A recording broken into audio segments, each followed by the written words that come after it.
Telugu digital media network లో political కేటగిరీలో #1 కేవలం 72 గంటల్లో 1,50,00,000 వ్యూస్ పైగా పాపులర్ టీవీ నెట్వర్క్. మహానుభావుడు జగనన్న దేవుడు అబ్బా ఎక్కడ మా తల్లుల పిల్లల కుటుంబము సాగే ఉన్నాయి నా మహానుభావుడు. ఆయన ఎలుగుతాడు, ఆయన పక్కన ఈయన ఉన్నాడు దేవుడు. వచ్చే ఎన్నికల్లో జగన్ ఓటేశారు అందరూ. ఏంది ఓటు ఇంకా ఏంది ఓటు ఇంకా ఈ ఓటే కూడా పోతే ఇంక సర్వనాశనం అంతే.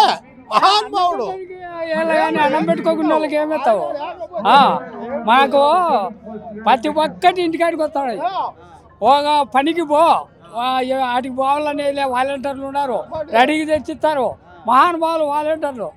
వచ్చేసారి జగన్ సీఎం అవుతారా మరి? ఇంకా ఏంది ఈ ముసలి వేస్తే చాలు, వయసు కూడా అవసరం లే. నీకు వచ్చే నెలచుకో 75,000 175,000 ఇంక మళ్ళీ ఏమిటి? ఏంటి సిద్ధంకి ఏ ఊరు నుంచి వచ్చారు మీరు? మేము ధర్మవరం కాన్స్టిట్యూన్స్ శ్రీ కేతిరెడ్డి వెంకటరామరెడ్డి గారు శాసనసభ్యులు మాకి ఆయన నియోజకవర్గం నుంచి రావడం జరిగింది. నా పేరు బోయ సాంబశివ. నేను వాల్మీకి సంఘం కూడా జిల్లా అధ్యక్షునిగా పనిచేస్తున్నాను. మరి ఏంటి వచ్చే ఎన్నికల్లో ప్రతిపక్షాలేమో జగన్ పని అయిపోయింది, జగన్ గెలవడు అంటున్నారు. మరి వాళ్ళందరి మాటల్ని ఎలా చూస్తారు మీరు? జగన్మోహన్ రెడ్డి అనేది ఒక బ్రాండు. జగన్ అనేది మనము ప్రతిపక్షాలు కావచ్చు, పాలపక్షంలో కావచ్చు, ఎంతోమంది కుట్రలు పండుతూ ఉన్నారు. కానీ జగన్మోహన్ రెడ్డి అనేది ఒక బ్రాండ్. 175 నియోజకవర్గాల్లో కూడా మేము గెలుస్తాము అని చెప్పి కళాకంటిగా చెప్పినటువంటి వ్యక్తి ఎవరైనా ఉన్నారంటే ఇండియా వ్యాప్తంగా ఒక జగన్మోహన్ రెడ్డి తప్ప మరొకరు లేరని ఈ సభాముఖ విషయం తెలియజేస్తున్నాను.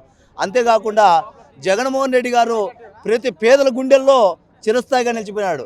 ఆ రోజు రాజశేఖర రెడ్డి గారు చనిపోతే ఎంత వేలాది మంది ఏ విధంగా చనిపోయారో ఈ రోజు కూడా ఆ రోజు పేద ప్రజల గుండెల్లో నిలిచినటువంటి రాజశేఖర రెడ్డి గారు తనుడైనటువంటి వైఎస్ జగన్మోహన్ రెడ్డి గారు కూడా ఈరోజు పేదల గుండెల్లో చిరస్థాయిగా నిలిచిపోవడం జరుగుతుంది.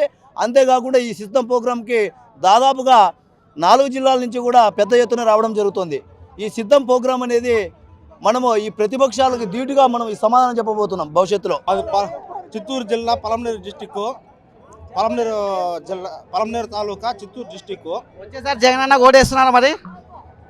జై జగన్ అన్నంటూ పలమనేరు నుంచి 270 కిలోమీటర్లు మేము బస్సులో రేత్రి 3 గంటలకు వచ్చినాం.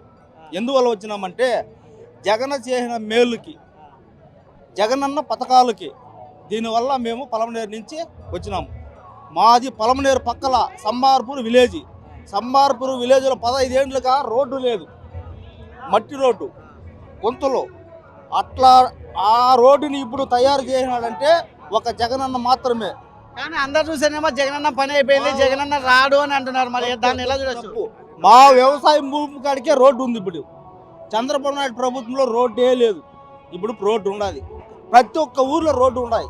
కాబట్టి ప్రతి ఒక్క పనిలో జగన్ చేయి కల్పించినాడు. ప్రతి ఒక్క వ్యక్తి జగన్కు ఓటేసి మళ్ళా ఒకసారి గెలిపిస్తారు.